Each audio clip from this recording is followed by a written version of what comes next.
Hello and welcome everyone. तो कैसे हैं आप सब? I hope you are all well. So आज हम यहाँ पर chapter number 9 class 11th biology का चैप्टर देखेंगे, that is biomolecules. Okay, biomolecules के हम क्वेश्चंस आज करेंगे, इंपॉर्टेंट क्वेश्चंस हैं। इसी के साथ आपके कंसेप्ट्स भी क्लियर होंगे। तो क्वेश्चन नंबर 1 की यहाँ पर हम बात करते हैं। विच of the following groups of following formula involve in the peptide bond formation between different amino acids? आपको पता होगा जो प्रोटीन होता है, प्रोटीन बना होता है डिफरेंट अमाइनो एसिड्स का। ओके, जो अमाइनो एसिड्स होते हैं वो जुड़े होते हैं बाय पेप्टाइड बॉन्ड। तो यही आपसे पूछा जाएगा कि जो प्रोटीन्स होते हैं उनमें कौन सा बॉन्ड होता है, तो उनमें पेप्टाइड बॉन्ड होता है। और यहाँ पर प्रोटीन्स किसके बने होते हैं? अमाइनो एसिड्स के। अमाइनो एसिड्स किसके साथ जुड़े होते हैं आपस में? पेप्टाइड बॉन्ड से वो जुड़े होते हैं। तो यहाँ पर आपको बोलना है कि जो पेप्टाइड बॉन्ड होता है प्रोटीन्स में, ये यहाँ पर किस ग्रुप से, यहाँ पर कौन से दो ग्रुप्स आपस में जुड़ जाते हैं और पेप्टाइड बॉन्ड बनता है।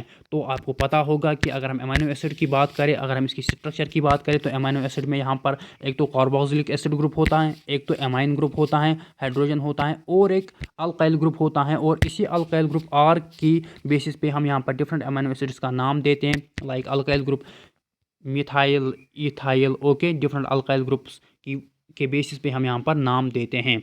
तो यहाँ पर अगर हम बात करेंगे कि जो पेप्टाइड बॉन्ड है वो किन दो ग्रुप्स के बीच में बनता है, तो वो amine group and carboxylic acid group के बीच में बनता है। ये आपस में मिलते हैं और यहाँ पर वाटर मॉलिक्यूल लूज होता है। तो यहाँ पर जो इसका करेक्ट ऑप्शन है वो ऑप्शन बी, क्योंकि यहाँ पर 1 और 3 लिखा है। 1 एमाइन ग्रुप को डेजिग्नेट करता है और 3 यहाँ पर कार्बोक्सिलिक एसिड ग्रुप को डेजिग्नेट करता है। तो ये जब मिलते हैं, ये दो ग्रुप जब मिलते हैं, ओके, तो यहाँ पर पेप्टाइड बॉन्ड बनता है, जो यहाँ पर प्रोटीन में होता है, डिफरेंट अमीनो एसिड्स के बीच में होता है, जो डिफरेंट अमीनो एसिड्स एक प्रोटीन को बनाते हैं।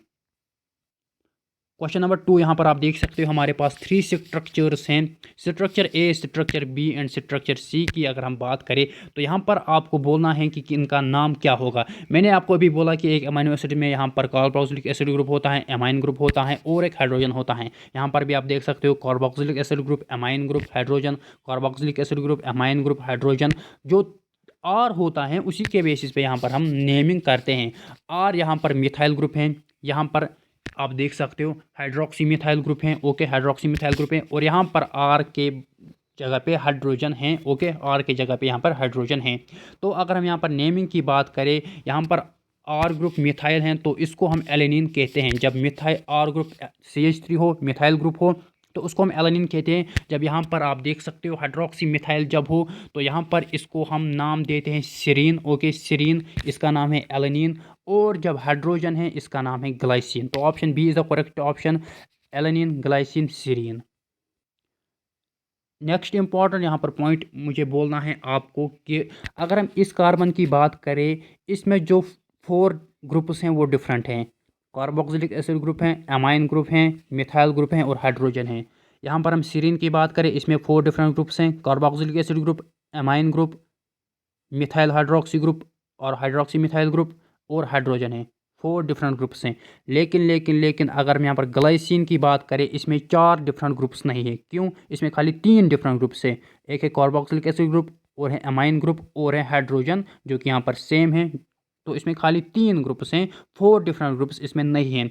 तो यहाँ पर जो कार्बन है ये यहाँ पर एक कायरल है। ओके, कार्बन यहाँ पर एक कायरल है। यहाँ पर अगर हम इस कार्बन की बात करें, ये कायरल कार्बन है। अगर हम इस कार्बन की बात करें, ये भी कायरल है। सो यहाँ पर अगर हम ग्लाइसिन की बात करें, इसमें एक कायरल कार्बन है। बिकॉज एक कायरल कार्बन हम उसको कहते हैं जहाँ पर 4 डिफरेंट ग्रुप्स होते हैं, लेकिन यहाँ पर 4 डिफरेंट ग्रुप्स नहीं हैं। अगर हम यहाँ पर फर्स्ट स्ट्रक्चर की बात करें एलेनिन की, यहाँ पर 4 डिफरेंट ग्रुप्स हैं। Carboxylic acid group, amine group, CH3 and hydrogen. यहाँ पर भी 4 डिफरेंट ग्रुप्स हैं। Hydroxy methyl, amine group, carboxylic acid group and hydrogen. मगर यहाँ पर 4 डिफरेंट ग्रुप्स नहीं है। ये एक कायरल कार्बन है, नो, ये और ये कायरल कार्बन है। Okay okay okay. तो यहाँ पर एक कायरल कार्बन यहाँ पर होता है, तो ये ऑप्टिकली इनएक्टिव कंपाउंड है, याद रखना। ओके, ऑप्टिकली इनएक्टिव कंपाउंड है ये, और ये ऑप्टिकली एक्टिव है बिकॉज इनमें कायरल कार्बन है। ये ऑप्टिकली इनएक्टिव है बिकॉज इसमें एक कायरल कार्बन है। तो मैंने यहाँ पर अभी तक खाली 2 क्वेश्चन आपसे डिस्कस किए, लेकिन इन 2 क्वेश्चन में मैंने यहाँ पर 15 क्वेश्चन आपको बोले हैं, अगर आपने याद रखा होगा। क्वेश्चन नंबर 3 की अगर हम यहाँ पर बात करेंगे, यहाँ पर आपके पास 3 स्ट्रक्चर्स हैं, स्ट्रक्चर ए, बी एंड सी। आपको बोलना है कि इसमें ज्विटर आयन कौन है। अगर हम यहाँ पर स्ट्रक्चर 1 की बात करें, यहाँ पर तो आयनिक फॉर्म है ही नहीं, यहाँ पर ये न्यूट्रल हैं, अमाइन ग्रुप हैं, कार्बोक्सिलिक एसिड ग्रुप हैं, आर हैं, और यहाँ पर जो है हाइड्रोजन यहाँ पर इसने साथ दिखाया है, ये यहाँ पर हम इस तरीके से भी लिख सकते हैं। तो ये ज़्यूटर आयनिक फॉर्म नहीं है। अगर हम यहाँ पर स्ट्रक्चर बी की बात करें, ये भी ज़्यूटर आयनिक फॉर्म नहीं है। क्यों अगर हम बात करें यहाँ पर कार्बोक्सिलिक एसिड ग्रुप की, जो कि यहाँ पर इस तरीके का होता है, C डबल बॉन्ड OOH। तो यहाँ पर इस कार्बोक्सिलिक एसिड ग्रुप को क्या करना है, ये हाइड्रोजन रिलीज़ करना है। ओके, और ये करता है हाइड्रोजन रिलीज़, क्योंकि ये उसके बाद स्टेबल होता है। ओके, जो कि इसकी कंजुगेट बेस होती हैं। यहाँ पर जब hydrogen H positive proton release होगा, यहाँ पर नेगेटिव चार्ज आएगी, तो वो स्टेबल होती हैं बिकॉज ऑफ रेजोनेंस में एनर्जी लॉस होती हैं, तो ये स्टेबल बनता है। लेकिन यहाँ पर इसने नेगेटिव चार्ज तो चढ़ाई है, लेकिन हाइड्रोजन को रिलीज़ नहीं किया है। यहाँ पर अगर हम एमाइन ग्रुप की बात करें NH2, तो यहाँ पर लोन पेयर होता है, इसको टेंडेंसी है प्रोटॉन लेने की। ओके, प्रोटॉन लेने की, तो इसके बाद ये यहाँ पर क्या बनाता है, NH3। Okay, NH3 positive. तो यहाँ पर ये स्ट्रक्चर ठीक है, लेकिन यहाँ पर इसमें गलती है, तो ये ज़्यूटर आयनिक फॉर्म नहीं है। अगर हम स्ट्रक्चर सी की बात करें, ये ज़्यूटर आयनिक फॉर्म है, ये ज़्यूटर आयनिक फॉर्म है। ओके, तो यहाँ पर आप देख सकते हो C हैं, H हैं, R हैं, और C double bond O negative. यहाँ पर C double bond O negative होता है। ओके, ये स्टेबल है बिकॉज ऑफ रेजोनेंस। यहाँ पर इसने H पॉजिटिव को लूज़ किया है, और वो यहाँ पर amine group that is NH2 group ने एक्सेप्ट किया है और NH3 पॉजिटिव बनाया है, बिकॉज N पे यहाँ पर लोन पेयर ऑफ इलेक्ट्रॉन है। तो structure C is the zwitter ionic form.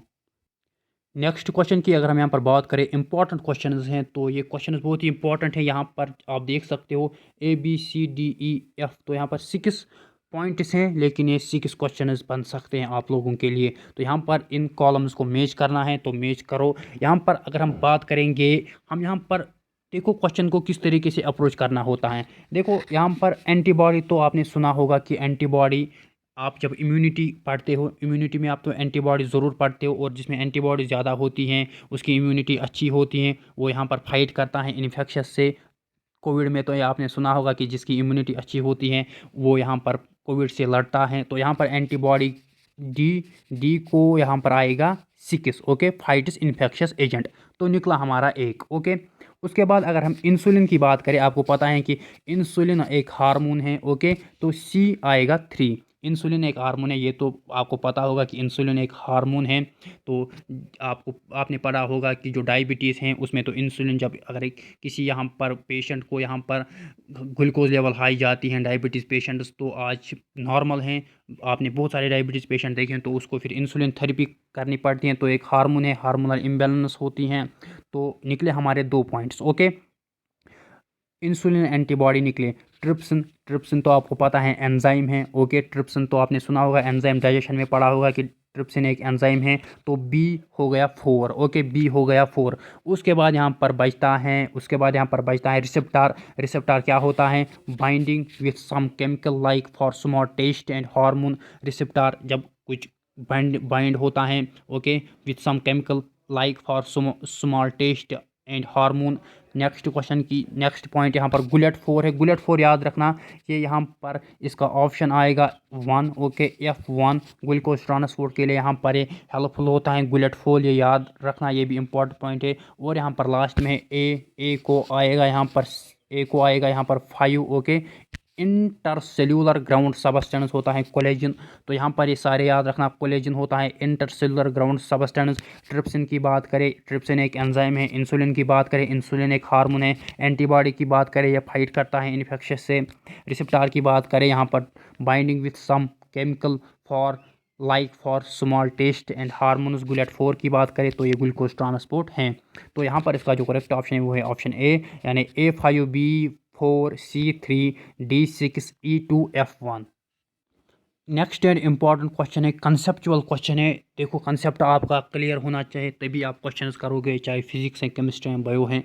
तो यहाँ पर जो ये लिंकेज आप देख रहे हो, यहाँ पर ये बोल रहे हैं कि ये यहाँ पर इन चारों में से 3 में है, और जिसमें नहीं है वो बोलो वो कौन सा है। तो यहाँ पर आप देख सकते हो is found in all except, तो किस में नहीं है, option A polypeptides, option B enzymes, option C amino acids, option D proteins. तो यहाँ पर कंसेप्ट, अगर आपको कंसेप्ट है तो आप इसको सेकंड्स में बोलोगे कि अमीनो एसिड्स में लिंकेज नहीं होती है। मैंने आपको अभी बोला कि अमीनो एसिड्स में एक तो यहाँ पर कार्बोक्सिलिक एसिड ग्रुप होता है, एक तो एमाइन ग्रुप होता है, और एक हाइड्रोजन होता है, और एक अल्काइल ग्रुप होता है, जिसकी मदद से हम नेमिंग करते हैं डिफरेंट अमीनो एसिड्स की। तो यहाँ पर तो ये लिंकेज आपने यहाँ पर अमीनो एसिड में नहीं देखी। अगर हम यहाँ पर पॉलीपेप्टाइड्स की बात करें जिनको हम प्रोटीन्स कहते हैं तो उनमें ये होती हैं। ओके, प्रोटीन को यहाँ पर पॉलीपेप्टाइड्स भी कहते हैं, पॉलीपेप्टाइड्स को प्रोटीन भी कहते हैं, तो प्रोटीन में होती हैं। तो यहाँ पर अगर हम एंजाइम्स की बात करें तो प्रोटीन ही यहाँ पर सर्टेन मॉडिफिकेशन करके एंजाइम का काम करता है। तो मैंने भी बोला कि ट्रिप्सिन क्या है, ट्रिप्सिन यहाँ पर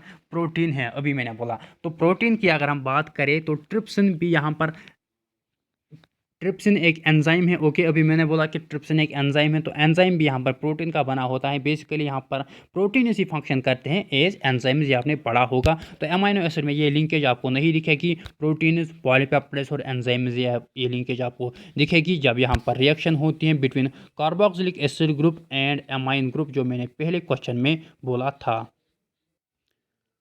नेक्स्ट क्वेश्चन आप यहाँ पर देख सकते हो, question number 6। In some places, a protein molecule may be folded back on itself. This is called dash number 1 structure, and folds or coils are held together in place by dash number 2. Option A है secondary structure and hydrogen bonds. Option 2 है secondary structure peptide bonds, tertiary structure hydrogen bonds, primary structure and peptide bonds. सो जब यहाँ पर अगर हम proteins की बात करें, जब प्रोटीन यहाँ पर प्रोटीन मॉलिक्यूल यहाँ पर जब फोल्ड करता है ऑन इट्स सेल्फ, उस स्ट्रक्चर को हम सेकेंडरी स्ट्रक्चर कहते हैं। ओके, सेकेंडरी स्ट्रक्चर कहते हैं। और जो फोल्ड्स, जो स्ट्रक्चर आपस में फोल्ड्स या कॉइल्स जब आपस में जुड़े होते हैं, जब ये फोल्ड करते हैं अपने आप को और फिर जब ये जुड़े होते हैं तो ये हाइड्रोजन बॉन्ड से जुड़े होते हैं। एक तो हम इस स्ट्रक्चर को सेकेंडरी स्ट्रक्चर कहते हैं, और ये कॉइल्स या फोल्ड्स ये अपने आप से हाइड्रोजन बॉन्ड से जुड़ते हैं एक दूसरे के साथ। हाइड्रोजन बॉन्ड्स याद रखना। नेक्स्ट क्वेश्चन आप यहाँ पर देख सकते हो, the primary structure of a protein is determined by it's. तो यहाँ पर अगर हम प्रोटीन की बात करें तो इसमें 4 स्ट्रक्चर्स होते हैं, 4 लेवल्स होते हैं, primary, secondary, tertiary and quaternary. तो यहाँ पर 4 स्ट्रक्चर्स होते हैं। अगर हम प्राइमरी स्ट्रक्चर की बात करें, इससे पहले जो मैंने क्वेश्चन डिस्कस किया वो मैंने सेकेंडरी स्ट्रक्चर का किया। तो यहाँ पर जब प्रोटीन बनता है, डिफरेंट अमीनो एसिड्स एक दूसरे के साथ जब जुड़ते हैं बाय पेप्टाइड बॉन्ड, तो ये यहाँ पर लीनियर स्ट्रक्चर होता है, इसी को हम प्राइमरी स्ट्रक्चर कहते हैं। ओके, तो यहाँ पर एक डिटरमाइन हम करते हैं ऑर्डर ऑफ अमीनो एसिड्स। यहाँ पर एक अमीनो एसिड्स, यहाँ पर एक, यहाँ पर एक, यहाँ पर एक, और ये पेप्टाइड बॉन्ड्स हैं, तो ये हमारा प्राइमरी स्ट्रक्चर है और यहाँ पर प्राइमरी लेवल हैं। और यहाँ पर हम डिटरमाइन करते हैं ऑर्डर ऑफ अमीनो एसिड्स, और यहाँ पर लीनियर ऑर्डर होता है अमीनो एसिड्स का। अगर हम सेकेंडरी स्ट्रक्चर की बात करें तो जो ये कॉइल हैं, ओके, जो मैंने ये डिफरेंट अमीनो एसिड्स हैं, ओके, जो एक दूसरे के साथ पेप्टाइड बॉन्ड से जुड़े होते हैं, ये फिर फोल्ड करते हैं। ओके, फोल्ड करते हैं ऐसे, ओके, फोल्ड करते हैं ऐसे। और जो ये कॉइल्स हैं ये आपस में हाइड्रोजन बॉन्ड के साथ जुड़े होते हैं, जो मैंने इससे पहले क्वेश्चन में बोला था, हाइड्रोजन बॉन्ड से जुड़े होते हैं। और हम इस स्ट्रक्चर को सेकेंडरी स्ट्रक्चर कहते हैं। उसके बाद टर्शरी स्ट्रक्चर है और लास्ट में क्वाटरनरी स्ट्रक्चर। क्वेश्चन नंबर 10 की अगर हम बात करें, a beta pleated sheet organization in a polypeptide chain is an example of.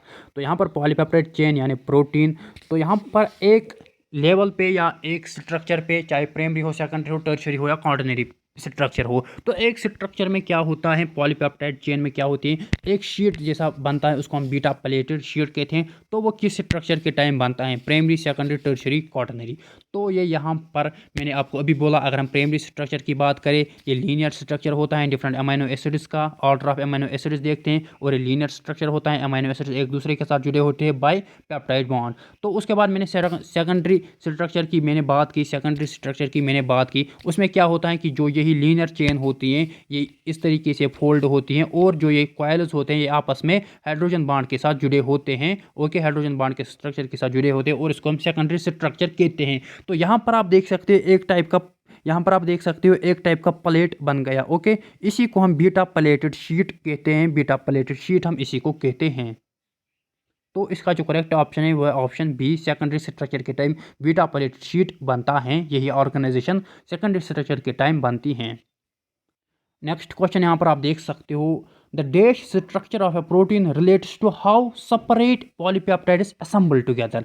तो मैंने प्राइमरी स्ट्रक्चर की बात की, लीनियर स्ट्रक्चर होता है, डिफरेंट अमीनो एसिड जुड़े होते हैं bye peptide bond. Secondary structure की मैंने बात की, ये फोल्ड होता है एक दूसरे के ऊपर, इसमें प्लेटेड स्ट्रक्चर बनता है, हाइड्रोजन बॉन्ड के साथ जुड़े होते हैं। टर्शरी स्ट्रक्चर की मैंने अभी बात नहीं की। तो टर्शरी स्ट्रक्चर में क्या होता है, उसमें यहाँ पर ये और फोल्ड होता है इस तरीके से। ओके, इस तरीके से, तो इसमें हाइड्रोजन डाइसल्फाइड बॉन्ड बनते हैं। और जो क्वाaternary स्ट्रक्चर होता है इसमें यहाँ पर जो ये एक स्ट्रक्चर है और जो दूसरा स्ट्रक्चर है ये आपस में जुड़ते हैं और कॉटन लाइक बॉल बनाते हैं। ओके, और असेंबल होते हैं। ओके, और असेंबल होते हैं। और यहाँ पर जो ये स्ट्रक्चर होता है ये कॉटन बॉल लाइक होता है। ओके, फर्दर फोल्डिंग होते हैं, फर्दर फोल्डिंग होते हैं, फर्दर फोल्डिंग होती है। ओके, फर्दर फोल्डिंग होते हैं तो ये असेंबल होते हैं। ओके, असेंबल होते हैं, डिफरेंट पॉलीपेप्टाइड चेन्स असेंबल होते हैं। तो यहाँ पर आप देख सकते हो ये यही बोल रहा है कि कौन सा स्ट्रक्चर है जहाँ पर आप रिलेट करोगे कि हम सेपरेट कैसे करेंगे जो ये पॉलीपेप्टाइड्स असेंबल होते हैं टुगेदर। तो ये फोर्थ लेवल ऑफ स्ट्रक्चर जिसको हम क्वाटरनरी लेवल भी कहते हैं या फोर्थ लेवल स्ट्रक्चर जो प्रोटीन बनाते हैं। नेक्स्ट क्वेश्चन है यहाँ पर an alpha helix is the example of which level of protein structure. तो अगर हम प्राइमरी लेवल की बात करें लीनियर चेन होती हैं। सेकेंडरी स्ट्रक्चर की बात करें इसमें इस तरीके से होता है। तो इसी में अल्फा हेलिक्स। तो सेकेंडरी स्ट्रक्चर अगर की हम बात करें इसमें तो एक बीटा पैरेटेड शीट बनता है जो मैंने यहाँ पर आपको समझाया। और यहाँ पर हेलिक्स भी बनता है, right handed helix. Okay, helix भी यहाँ पर बनता है। ओके, जिसको हम अल्फा हेलिक्स कहते हैं। तो अल्फा हेलिक्स यहाँ पर सेकेंडरी लेवल ऑफ स्ट्रक्चर पे बनता है। तो याद रखना यहाँ पर मैंने ये टॉपिक ही इन शॉर्ट पढ़ाया आपको कि जो लेवलिंग ऑफ प्रोटीन्स होती हैं जो इनके स्ट्रक्चर्स बनते हैं। ओके, 4 डिफरेंट स्ट्रक्चर्स बनते हैं। तो यहाँ पर मैंने ये टॉपिक ही आपको पढ़ाया कि प्राइमरी लेवल स्ट्रक्चर में different amino acids linear chain बनाते हैं, एक दूसरे के साथ पेप्टाइड बॉन्ड से जुड़े होते हैं। सेकेंडरी लेवल स्ट्रक्चर में यही क्या ये जो लीनियर स्ट्रक्चर होता है ये एक दूसरे के ऊपर फोल्ड होते हैं, कॉइल करते हैं। तो एक तो अल्फा हेलिक्स बनाते हैं और बीटा प्लेटेड शीट बनाते हैं सेकेंडरी स्ट्रक्चर पे। टर्शरी पे और फोल्डिंग होती है। ओके, और फोल्डिंग होती है, dihydrogen sulphide hydrogen disulphide bond होते हैं। ओके, और जो क्वाटरनरी स्ट्रक्चर होता है उसमें यह दो टर्शरी स्ट्रक्चर्स एक दूसरे के साथ कंबाइन होते हैं, यूनिट्स एक दूसरे के साथ कंबाइन होते हैं, कॉटन बॉल लाइक स्ट्रक्चर बनाते हैं। तो ये हो गया फोर्थ लेवल ऑफ स्ट्रक्चर जब ये असेंबल होते हैं एक दूसरे के साथ। तो यहाँ पर अगर हम हीमोग्लोबिन की बात करें, ओके, हीमोग्लोबिन की बात करें जो आपकी आरबीसी में पाया जाता है हीमोग्लोबिन, तो ये यहाँ पर 4 सब यूनिट्स का बना होता है। ओके, 4 सब यूनिट्स का बना होता है जिसमें 2 सब यूनिट्स अल्फा टाइप होती हैं और 2 सब यूनिट्स बीटा टाइप होती हैं। ये मेरे पास 2 सब यूनिट्स हैं अल्फा टाइप और ये मेरे पास 2 सब यूनिट्स हैं बीटा टाइप। जब ये कंबाइन होते हैं तो ये हीमोग्लोबिन बनाता है जो आपकी आरबीसी में होता है। ओके, इंसुलिन जो कि एक आपका यहाँ पर हार्मोन है, इसमें यहाँ पर 2 यूनिट्स होते हैं, 2 पॉलीपेप्टाइड चेन होते हैं, chain A and chain B. Okay, ये भी याद रखना। इंसुलिन की मैं बात कर रहा हूँ जो कि एक हार्मोन है, इंसुलिन हार्मोन। यहाँ पर इंसुलिन हार्मोन की बात करें इसमें यहाँ पर 2 सब यूनिट्स होते हैं, एक अल्फा टाइप और एक बीटा टाइप सब यूनिट। ओके, ये एक दूसरे के साथ जुड़े होते हैं। ओके ओके ओके, ये एक दूसरे के साथ सॉरी इंसुलिन की अगर मैं बात कर रहा हूँ, इंसुलिन में 2 पॉलीपेप्टाइड चेन्स होते हैं ए एंड बी जो लिंक्ड होते हैं डाइसल्फाइड बॉन्ड के साथ। ये याद रखना, डाइसल्फाइड ब्रिजेस के साथ ये लिंक होते हैं। तो ये याद रखना। इंसुलिन और हीमोग्लोबिन की मैंने यहाँ पर बात की। हीमोग्लोबिन यहाँ पर 4 सब यूनिट्स का बना होता है, 2 अल्फा और 2 बीटा यूनिट्स के साथ जो यहाँ पर हीमोग्लोबिन बनाता है। और इंसुलिन जो कि एक हार्मोन है उसमें 2 पॉलीपेप्टाइड चेन्स होते हैं, chain A and chain B, और ये 2 पॉलीपेप्टाइड चेन्स डाइसल्फाइड ब्रिजेस के साथ जुड़े होते हैं। यहाँ पर हम नेक्स्ट क्वेश्चन की बात करें, विच is the correct group of elements present in the structure of protein. एक प्रोटीन के स्ट्रक्चर में यहाँ पर कौन से एलिमेंट्स आप देखोगे। तो यहाँ पर प्रोटीन्स मैंने बोले हैं कि अमीनो एसिड्स के बने होते हैं। अगर हम यहाँ पर अमीनो एसिड की स्ट्रक्चर की बात करें तो यहाँ पर मैंने बोला कि अमाइन ग्रुप होता है, कार्बोक्सिलिक एसिड ग्रुप होता है, और एक अल्काइल ग्रुप होता है, और हाइड्रोजन होता है। तो ये यहाँ पर आप देख सकते हो, कार्बन भी है, नाइट्रोजन भी है, हाइड्रोजन भी हैं, यहाँ पर आप ऑक्सीजन भी हैं COOH ग्रुप में। तो ये यहाँ पर CHON तो हैं। ओके, CHON तो होते हैं, एबेंडेंट हैं, कार्बन, हाइड्रोजन, ऑक्सीजन है, नाइट्रोजन। तो ये यहाँ पर आप देख सकते हो CHON। तो यहाँ पर जो ऑप्शन है यहाँ पर चारों ऑप्शन में CHON है। और यहाँ पर इस ऑप्शन में फास्फोरस हैं। ओके, CHON और फास्फोरस, यहाँ पर CHON और सल्फर हैं, यहाँ पर CHON और नाइट्रोजन है। ओके ओके, CHON यहाँ पर ये चारों हैं CHON, यहाँ पर CHON फास्फोरस एंड सल्फर हैं। तो ये यहाँ पर जो इसका करेक्ट ऑप्शन है वो है option number B. Okay, option number B. तो सल्फर कंटेनिंग अमीनो एसिड्स भी होते हैं लाइक सिस्टीन एंड मिथ्योनिन। याद रखना, CM कोड रखना। ओके, CM चीफ मिनिस्टर याद रखना, CM sulphur containing amino acids होते हैं, ये याद रखना, CM sulphur containing amino acids होते हैं। तो कार्बन भी होता है एक प्रोटीन में, क्योंकि प्रोटीन बना होता है अमीनो एसिड्स का, हाइड्रोजन भी, नाइट्रोजन भी और सल्फर भी। हमारे पास सल्फर कंटेनिंग अमीनो एसिड्स की एग्जांपल हैं, cysteine and methionine are the sulphur containing amino acids, याद रखना। नेक्स्ट क्वेश्चन यहाँ पर आप देख सकते हो, protein means option A heteropolymer group of fatty acids, option B heteropolymer group of amino acids, option C heteropolymer group of nucleotide, option D heteropolymer group of monosaccharides। तो इसका जो करेक्ट ऑप्शन है वो है ऑप्शन बी, क्योंकि मैंने बोला ना कि प्रोटीन्स बने होते हैं अमीनो एसिड्स के, और यहाँ पर ये heteropolymer हैं, तो यहाँ पर different types of amino acids जुड़े होते हैं और बनाते हैं प्रोटीन, इसीलिए यहाँ पर ये heteropolymer हैं। क्वेश्चन नंबर 3 यहाँ पर आप देख सकते हो, which is the most abundant protein found in whole biosphere. Whole biosphere में सबसे एबंडेंट प्रोटीन कौन सा आप यहाँ पर देख पाया जाता है, सबसे एबंडेंट प्रोटीन होल बायोस्फीयर में कौन है। क्वेश्चन नंबर 3 की अगर हम बात करें तो यहाँ पर जो इसका करेक्ट ऑप्शन है वो है रिबिस्को, ओके, रिबिस्को, ओके, रिबिलोस, इसका कुछ कुछ वो फार्म, जो इसका जो फुल फार्मूला है, रिबिस्कोस 1,5 बिसफॉस्फेट कार्बोक्सिलेज ऑक्सीजनेस। तो ये एक एंजाइम है, और मैंने बोला कि प्रोटीन ही एक्ट करते हैं एक an enzyme, okay. Next question की अगर हम बात करें, यहाँ पर अभी तक हमने प्रोटीन्स, अमीनो एसिड्स और एंजाइम्स के ऊपर बहुत सारे क्वेश्चंस किए, ओके, जो कि यहाँ पर बायोमॉलिक्यूल्स में आते हैं। अमीनो एसिड्स तो बायोमॉलिक्यूल्स हैं, लेकिन न्यूक्लिक एसिड भी हैं, कार्बोहाइड्रेट्स भी हैं, फैटी एसिड्स हैं, ओके। तो यहाँ पर अब हम न्यूक्लिक एसिड्स के ऊपर क्वेश्चंस करेंगे। Nucleic acid is a polymer of the following. तो यहाँ पर 46 क्वेश्चन की अगर हम बात करें, न्यूक्लिक एसिड किसका पॉलीमर होता है, तो ये आपको पता होगा, बहुत ही अच्छा क्वेश्चन है। तो न्यूक्लियोटाइड्स का पॉलीमर होता है। जब न्यूक्लियोटाइड्स एक साथ जुड़ते हैं तो वो न्यूक्लिक एसिड बनाते हैं, ओके, न्यूक्लिक एसिड बनाते हैं। न्यूक्लिक एसिड दो किस्म का होता है, डीएनए एंड आरएनए, जो कि हेरिडिटी मटेरियल होता है।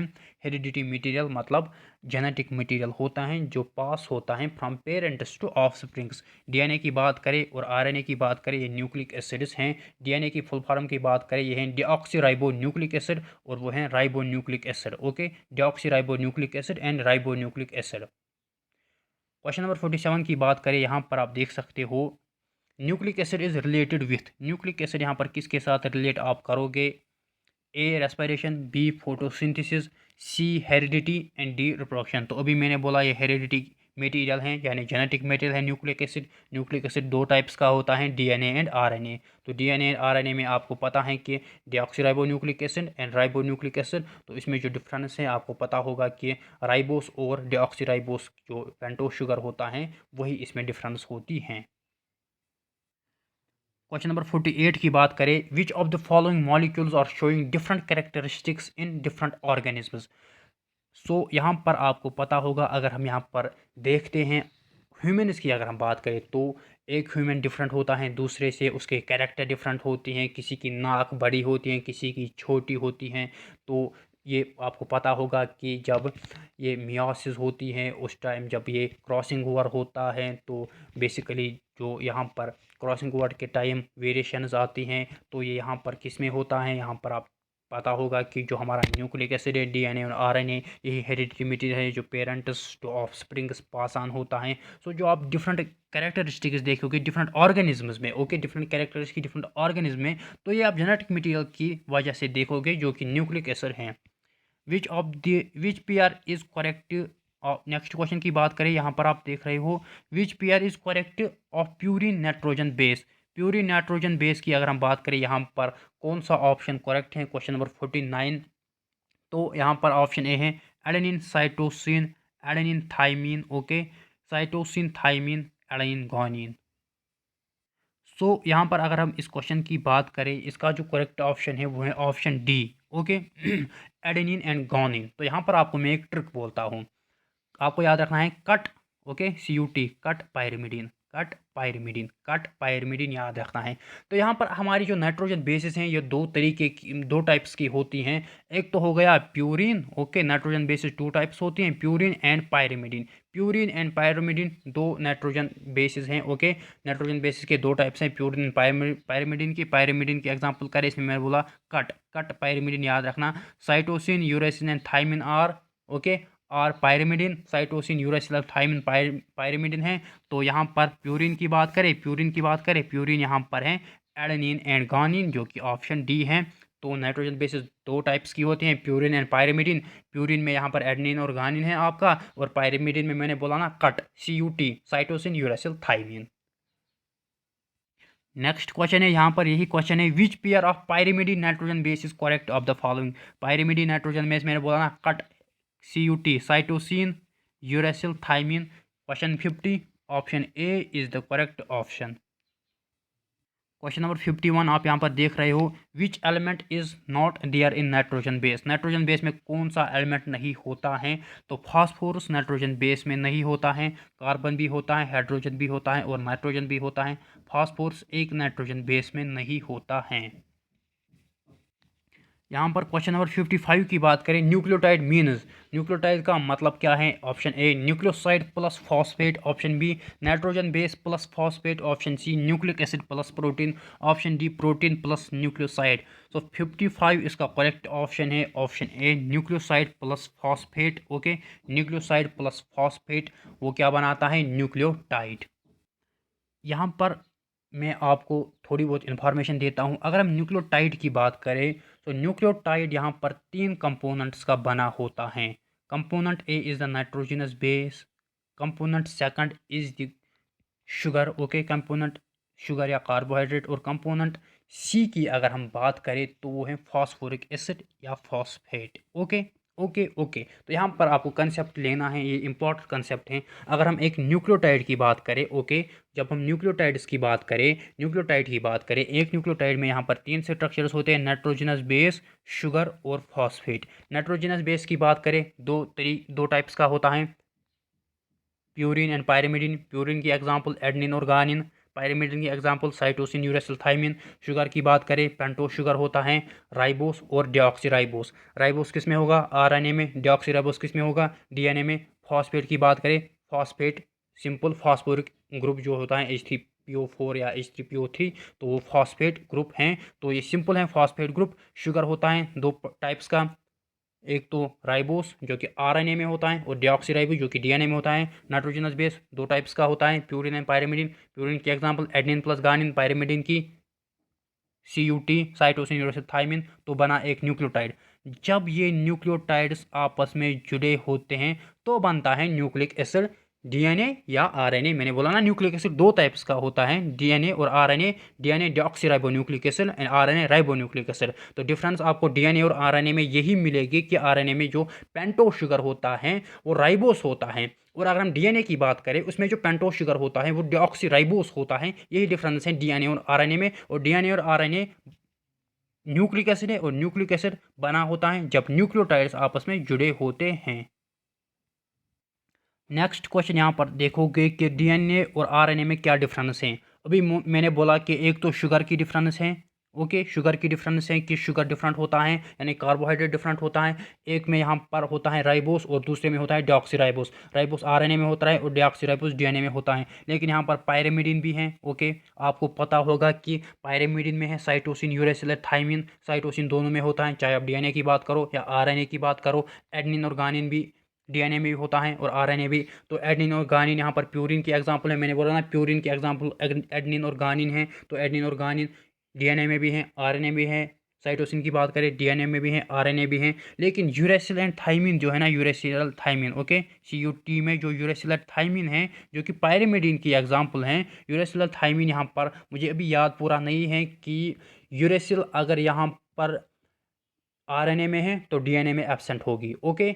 थाइमिन अगर डीएनए में है तो आरएनए में एब्सेंट होगी। ये आप खुद भी देखना कि यूरेसिल किस में होता है और थाइमिन किस में होता है। तो एक में यूरेसिल होता है, वो दूसरे में एब्सेंट होता है, और एक में यहाँ पर थाइमिन होता है और वो दूसरे में एब्सेंट होता है। तो एक में यूरेसिल होता है और एक में यहाँ पर क्या बोलते हैं इसको, थाइमिन होता है। तो यहाँ पर आई थिंक थाइमिन शायद डीएनए में होता है और यूरेसिल आरएनए में। तो ये मुझे पूरा याद नहीं है, ये आप देखना। तो यहाँ पर इसका जो करेक्ट ऑप्शन है वो शुगर एंड पायरिमिडिन में डिफर करते हैं डीएनए एंड आरएनए।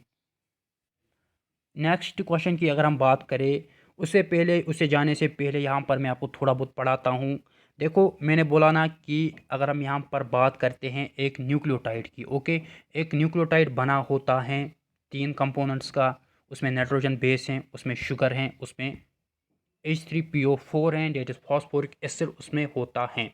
तो जब हम यहाँ पर शुगर और नाइट्रोजन बेस को कंबाइन करें, शुगर और नाइट्रोजन बेस को जब हम कंबाइन करते हैं, इनको मिलाते हैं, ओके, तो क्या बनता है यहाँ पर न्यूक्लियोसाइड, न्यूक्लियोटाइड नहीं, न्यूक्लियोसाइड।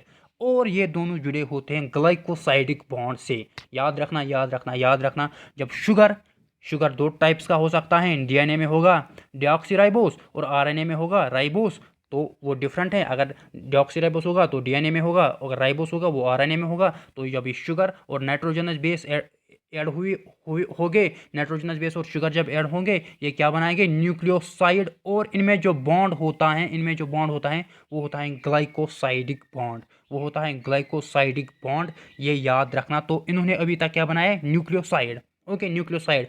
अब जो ये न्यूक्लियोसाइड बना, अब जो ये न्यूक्लियोसाइड बना शुगर और नाइट्रोजनस बेस के बीच में। नाइट्रोजनस बेस दो टाइप्स के होते हैं, प्यूरिन और पायरिमिडिन। पायरिमिडिन को याद रखना cut, cytosine, uracil, thymine pyrimidine की एग्जांपल है। प्यूरिन की क्या एग्जांपल है, प्यूरिन की क्या एग्जांपल है, ओके, साइटोसिन, यूरासिल, थाइमिन यहाँ पर पायरिमिडिन की एग्जांपल है। प्यूरिन की आप एग्जांपल मुझे बोलो, कमेंट्स में लिखना प्यूरिन की एग्जांपल और जो दो बेसिस हैं। तो यहाँ पर क्या बना मेरे पास, यहाँ पर न्यूक्लियोसाइड। जब न्यूक्लियोसाइड के साथ क्या जुड़ता है, फॉस्फोरिक एसिड। ये मेरे पास है न्यूक्लियोसाइड, इसके साथ अब क्या जुड़ेगा, H3PO4। जब इसके साथ यहाँ पर H3PO4 जुड़ेगा तो क्या बनेगा, न्यूक्लियोटाइड अभी बनेगा, ओके। तो अब बना न्यूक्लियोटाइड। तो यहाँ पर न्यूक्लियोटाइड एक तो फास्फोरिक एसिड का बनता होता है, और न्यूक्लियोसाइड न्यूक्लियोसाइड इन न्यूक्लियोसाइड किसका बना होता है, एक तो शुगर का और नाइट्रोजनस बेस का। तो आ गया ना मेरे पास तीन कंपोनेंट्स, नाइट्रोजनस बेस, शुगर और फास्फोरिक एसिड।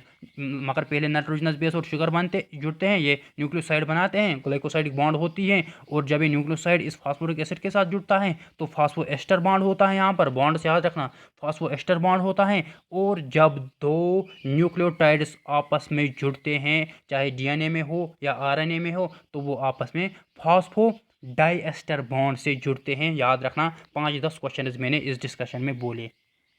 सो यहाँ पर यही क्वेश्चन आप देखोगे कि which one is required in the structure of nucleic acid. Nucleic acid चाहे डीएनए है या आरएनए है, उस स्ट्रक्चर में आपको यहाँ पर कौन सा बॉन्ड दिखेगा या किसकी रिक्वायर है। तो मैंने बोला ना, जब दो न्यूक्लियोटाइड्स आपस में जुड़ते हैं, वो यहाँ पर फॉस्फोडाइएस्टर बॉन्ड से जुड़ते हैं। न्यूक्लियोटाइड जुड़ा, न्यूक्लियोटाइड जुड़ा, न्यूक्लियोटाइड जुड़ा, उसी को हम न्यूक्लिक एसिड कहते हैं, चाहे डीएनए हो और आरएनए हो। तो जो दो न्यूक्लियोटाइड्स आपस में फॉस्फोडाइएस्टर बॉन्ड के जरिए जुड़ते हैं। नेक्स्ट पॉइंट की अगर हम बात करें, यहाँ पर मैं आपको बोलूँगा कि जो एडेनिन होता है ये जुड़ता है थाइमिन के साथ, ओके, थाइमिन के साथ AT और CG याद रखना। CG जुड़ता है किस, साइटोसिन किसके साथ जुड़ता है, ग्वानिन के साथ। एडेनिन थाइमिन के साथ जुड़ता है, ओके, एडेनिन थाइमिन के साथ जुड़ता है। और साइटोसिन किसके साथ, ग्वानिन के साथ। साइटोसिन और ग्वानिन में यहाँ पर 3 हाइड्रोजन बॉन्ड्स होते हैं, ओके, 3 हाइड्रोजन बॉन्ड्स हो गए, तो ये स्ट्रांग होगा, इनका बॉन्ड स्ट्रांग होगा। और अगर हम एडेनिन और थाइमिन की बात करें, ये दो हाइड्रोजन के बॉन्ड्स के साथ जुड़ते हैं, तो ये बॉन्ड वीक होगा। सो यहाँ पर अगर हम क्वेश्चन की बात करें, यहाँ पर जो सीक्वेंस इसने दी है ACGGTTAA। सो ये if one chain of DNA have nucleotide sequence, तब तो यहाँ पर ये बोल रहे हैं कि अगर एक चेन डीएनए की न्यूक्लियोटाइड सीक्वेंस ये है, then what should be the opposite chain sequence. जो इसकी अपोजिट चेन होगी उसमें क्या सीक्वेंस होगी। तो मैंने बोला ना, ए किसके साथ जुड़ता है, यानी एडेनिन थाइमिन से यहाँ पर जुड़ा होता है bye hydrogen bond. So AT, okay, AT यहाँ पर दो ऑप्शन में है, A एंड D में। AT, उसके बाद आएगा CG, ओके, CG, C का यहाँ होगा, यहाँ पर G इसके साथ जुड़ेगा, ओके।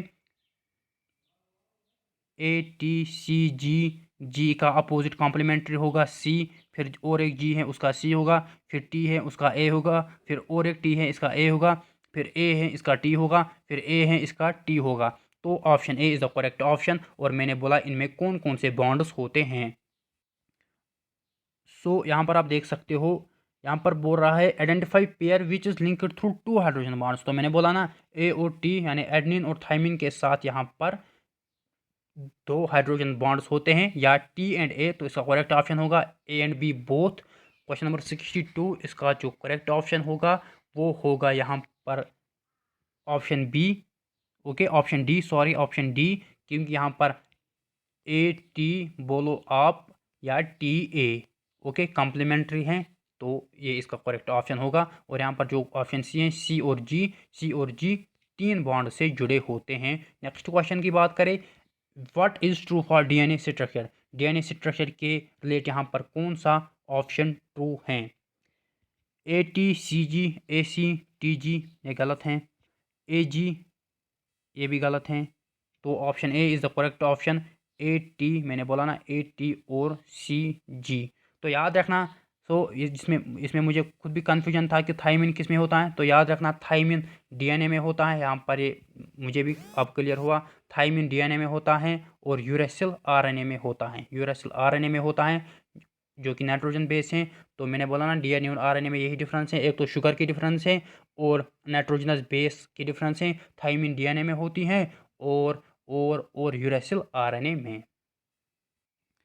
यहाँ पर मुझे एक इम्पॉर्टेंट क्वेश्चन दिखा, तो यहाँ पर आप देख सकते हो कॉलम को मैच करना है। सो मैंने अभी बोला न्यूक्लियोटाइड में फॉस्फोडाइएस्टर बॉन्ड होता है, प्रोटीन में पेप्टाइड बॉन्ड होता है, पहले ही बोला, कार्बोहाइड्रेट में ग्लाइकोसाइडिक बॉन्ड होता है और लिपिड में एस्टर बॉन्ड होता है। ये याद रखना बहुत ही इंपॉर्टेंट क्वेश्चन है। प्रोटीन में पेप्टाइड बॉन्ड होते हैं, कार्बोहाइड्रेट में ग्लाइकोसाइडिक बॉन्ड, लिपिड में एस्टर बॉन्ड, न्यूक्लियोटाइड में फॉस्फोडाइएस्टर बॉन्ड। यहाँ पर एंजाइम्स का एक क्वेश्चन है कि एंजाइम क्या करते हैं। एंजाइम यूज़ होते हैं as catalyst, okay, enzymes use हम करते हैं एज कैटलिस्ट केमिस्ट्री में भी। तो ये इंक्रीज़ करते हैं रेट ऑफ रिएक्शन को by decreasing the activation energy, ये याद रखना। एंजाइम्स क्या करते हैं, ये हम यूज़ करते हैं एज कैटलिस्ट, कैटलिस्ट होके क्या करते हैं, ये रिएक्शन की रेट इंक्रीज़ करते हैं by decreasing the activation energy. यहाँ पर और एक क्वेश्चन है कि यहाँ पर जो 2 इंडिविजुअल राइबोन्यूक्लियोटाइड यूनिट्स होते हैं वो किसके साथ जुड़े होते हैं, बाय फॉस्फोडाइएस्टर बॉन्ड। ये मैंने बोला, राइबोन्यूक्लियोटाइड आया, राइबोन्यूक्लियोटाइड का मतलब यहाँ पर राइबो इसलिए हैं, राइबो शुगर हैं, तो ये RNA में होगा। लेकिन यहाँ पर जो न्यूक्लियोटाइड है, न्यूक्लियोटाइड एक दूसरे के साथ फॉस्फोडाइएस्टर से जुड़े होते हैं, और कोई यहाँ पर इसने यहाँ पर थोड़ा बहुत दिया था राइबो, तो ये कुछ नहीं करेगा हमारा। यहाँ पर आप और एक क्वेश्चन देखोगे, which units are repeated in the structure of DNA, DNA के स्ट्रक्चर में कौन से यूनिट्स रिपीट होते हैं, न्यूक्लियोसाइड, डॉक्सीराइबोन्यूक्लियोसाइड, डॉक्सीराइबोन्यूक्लियोटाइड, राइबोन्यूक्लियोटाइड। तो DNA के स्ट्रक्चर में डीऑक्सीराइबोन्यूक्लियोटाइड यूनिट्स रिपीट होते हैं, और अगर इसने RNA पूछा होगा तो राइबोन्यूक्लियोटाइड यूनिट्स रिपीट होते हैं। यहाँ पर और एक इमेज द कॉलम है, RNA, haemoglobin, steroid and starch.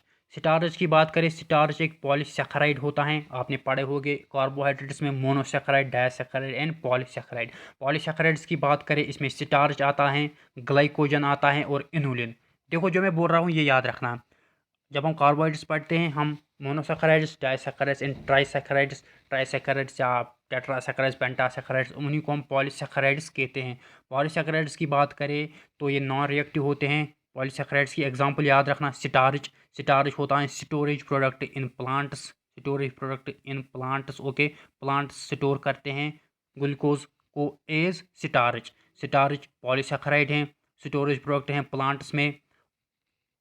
Polysaccharide की दूसरी एग्जांपल ग्लाइकोजन, ग्लाइकोजन हम में स्टोर होता है, यानी एनिमल्स में स्टोर होता है ग्लाइकोजन। और एक एग्जांपल याद रखना पॉलीसैकेराइड की, इनुलिन, इनुलिन भी स्टोरेज होता है, स्टोरेज पॉलीसैकेराइड हैं, ओके।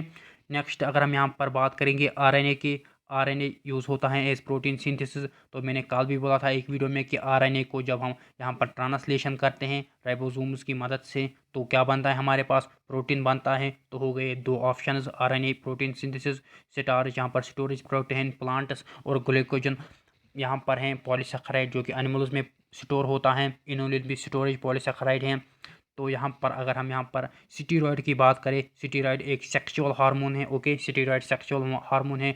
और हीमोग्लोबिन हमारी RBC में होता है, तो RBC क्या करती हैं, ट्रांसपोर्ट करती हैं यहाँ पर गैसेस को, लाइक ऑक्सीजन को ट्रांसपोर्ट करती हैं from lungs to different organs of body through blood. याद रखना, बहुत ही इंपॉर्टेंट पॉइंट्स में कह रहा हूँ। अगर हम यहाँ पर पॉलीसैकेराइड्स की बात करें, स्ट्रक्चरल पॉलीसैकेराइड्स में सेल्यूलोस हैं, ओके, सेल्यूलोस में मैंने पहले भी बोला था कि सेल्यूलोस क्या होता है, सेल वॉल बनाता है, किनका किनका, प्लांट्स का सेल वॉल बनाता है सेल्यूलोज, ओके। सेल्यूलोज यहाँ पर होता है काइटिन, और एक पॉलीसैकेराइड है। काइटिन किस में होता है, काइटिन जो हमारे पास किंगडम फंजे हो, किंगडम फंजे में भी सेल वॉल होता है और वो काइटिन का बना होता है। काइटिन याद रखना ये स्ट्रक्चरल पॉलीसेकेराइड हैं।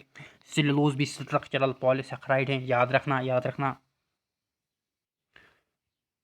यहाँ पर और एक क्वेश्चन है, प्रोटीन मीन्स, प्रोटीन तो यहाँ पर मैक्रो मॉलिक्यूल होता है। ओके, प्रोटीन मैक्रो मॉलिक्यूल होता है। यहाँ पर मैं कुछ पॉइंट्स आपसे डिस्कस करूँगा। अगर हम लिपिड्स की बात करें तो लिपिड्स की बात हमने अभी तक नहीं की। लिपिड्स यहाँ पर दो टाइप्स के होते हैं, सिंपल लिपिड्स और कंपाउंड लिपिड्स।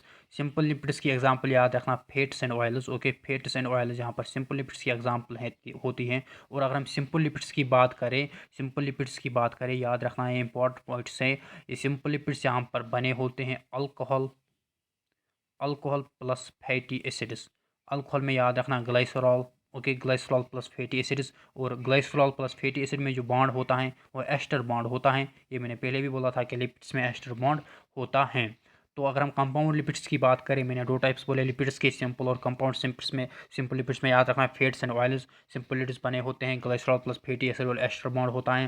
कंपाउंड लिपिड्स की बात करें alcohol plus fatty acid. Okay, alcohol plus fatty acid, ये दो तो सिंपल में भी थे, लेकिन यहाँ पर अदर कुछ मॉइटी होती हैं लाइक फॉस्फेट एक्स्ट्रा, तो ये याद रखना। ओके, और अगर हम यहाँ पर लिस्थिन की बात करें, लिस्थिन याद रखना, लिस्थिन ये आया था। लिस्थिन एक फॉस्फोलिपिड है। ओके, लिस्थिन एक फॉस्फोलिपिड है। ओके ओके, ये याद रखना, ये याद रखना। और अगर हम यहाँ पर बात करेंगे, पाल्मिटिक एसिड में 16 कार्बन्स होते हैं। Okay, including carboxylic group. Okay okay, arachidonic acid में 20 कार्बन्स होते हैं। ये सिंपली याद रखना है, ये कंसेप्चुअल नहीं है कि पाल्मिटिक एसिड में यहाँ पर 16 कार्बन्स होते हैं और एराकिडोनिक एसिड में यहाँ पर 20 कार्बन्स होते हैं, ये याद रखना। ओके ओके, तो लिपिड्स मैंने दो टाइप्स के बोले, सिंपल और कंपाउंड लिपिड्स। सिंपल लिपिड्स में हमारे पास फैट्स एंड ऑयल्स है।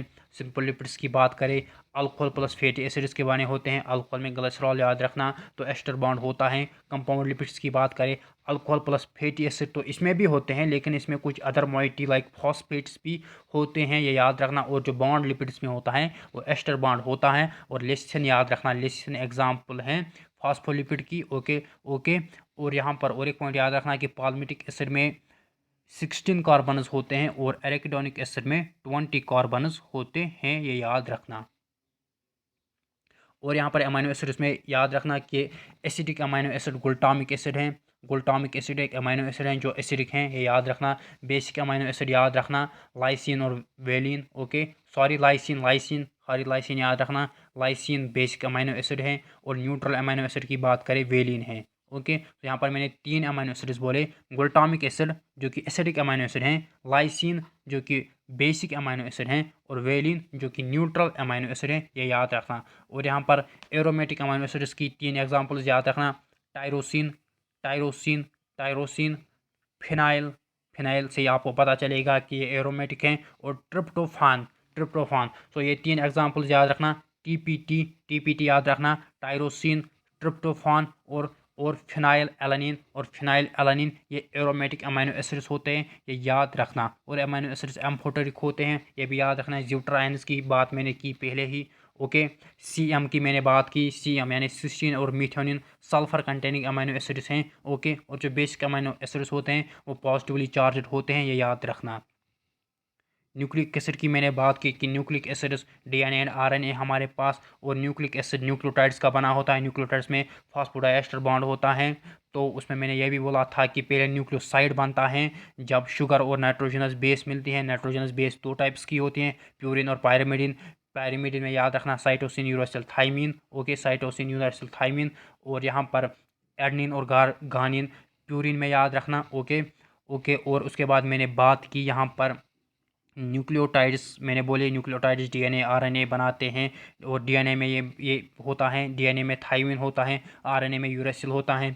डीएनए की मैंने बात की deoxyribonucleic acid, RNA ribonucleic acid. DNA में यहाँ पर राइबो शुगर होता है, डिऑक्सीराइबो शुगर होता है, आरएनए में राइबो शुगर होता है। ये न्यूक्लिक एसिड की बात हुई। ओके ओके, तो यहाँ पर और कुछ यहाँ पर हैं तो मैं भी देखता हूँ। पॉलीसैकेराइड्स की मैंने बात की, स्टोरेज पॉलीसैकेराइड हमारे पास है, स्टार्च जो कि प्लांट्स में होता है, ग्लाइकोजन जो कि एनिमल्स में होता है, इनुलिन भी याद रखना है, इनुलिन स्टोरेज पॉलीसैकेराइड हैं। स्ट्रक्चर पॉलीसैकेराइड की मैंने बात की, सेलुलोस जो कि प्लांट्स में पाया जाता है सेल वॉल में। काइटिन की मैंने बात की, काइटिन फंगल सेल्स में पाया जाता है उनके सेल वॉल में।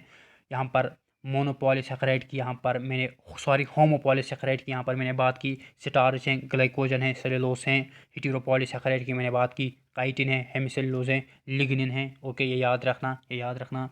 सेलुलोज होमोपॉलीमर होता है, इसमें एक ही यूनिट्स होते हैं, लेकिन स्टार्च हेटेरोपॉलीमर है। ये 2 पॉइंट्स याद रखना। सेलुलोज होमोपॉलीमर है, इसमें एक ही यूनिट्स होते हैं, डेट इज ग्लूकोज यूनिट। जब एक दूसरे के साथ जुड़ते हैं ग्लाइकोसाइडिक बॉन्ड के साथ तो वो होमोपॉलीमर बनाते हैं, उसका नाम है सेलुलोज।